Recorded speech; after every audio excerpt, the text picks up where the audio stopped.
Hi, I'm Mark. Welcome for another episode of A Moment in Science. This will be episode 4, but before we get started, I'd like to talk about the last 3 episodes that we did. If you remember in our very first one, we talked about the nature of science.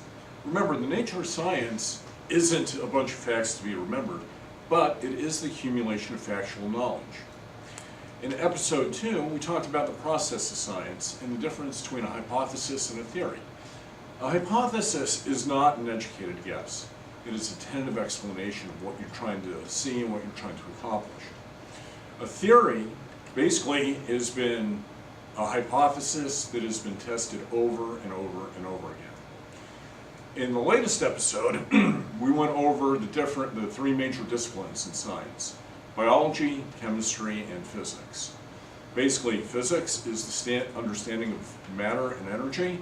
Chemistry is how atoms and molecules join together.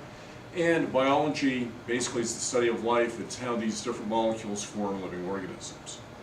So for tonight, I want to talk about life. Basically, the study of life is biology. That is one of my major goals that I do.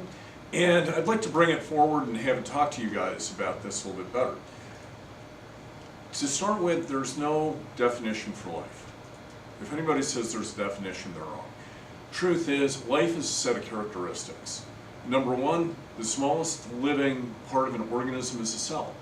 So the smallest living thing that you can have is a cell, whether it's a microorganism or a skin cell or even an egg cell. Also, they have to be able to change over time. They have to be able to change, they have to be able to reproduce and multiply themselves. And one of the things I like to add in, they also have to die at some point in their life cycle. So basically, when we're talking about life, life is a set of characteristics. Now, when we start talking about life, and we start talking about cells, one of the things I have to stress is there are actually only 2 types of cells in the entire world for any living organism. It's a prokaryotic cell or a eukaryotic cell. Prokaryotic cell means it does not have a nucleus, and it lacks membrane-bound organelles. They're very simple in nature. All bacteria are prokaryotic cells. Eukarya, the extremophiles that we hear about living in the hydrothermal vents, these are all prokaryotic cells. There are no nuclei involved in these cells.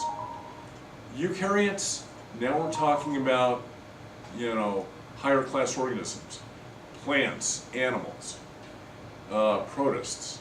So we have a bunch of different organisms that are eukaryotic. So basically, now if we're talking about eukaryotic organisms, we break those down into 2 different cells: plant or animal.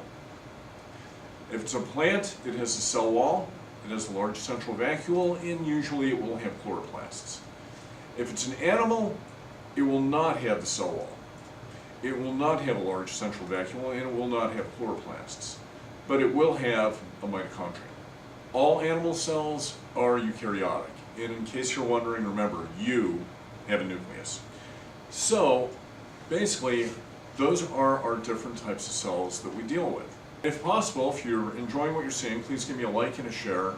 And if you really like it, go ahead and subscribe. I'm going to be trying to come out with a couple of these small moments of science throughout the year.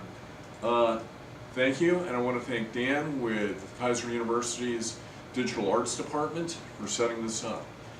Thank you, Dan. And for the viewers out there, thank you for watching.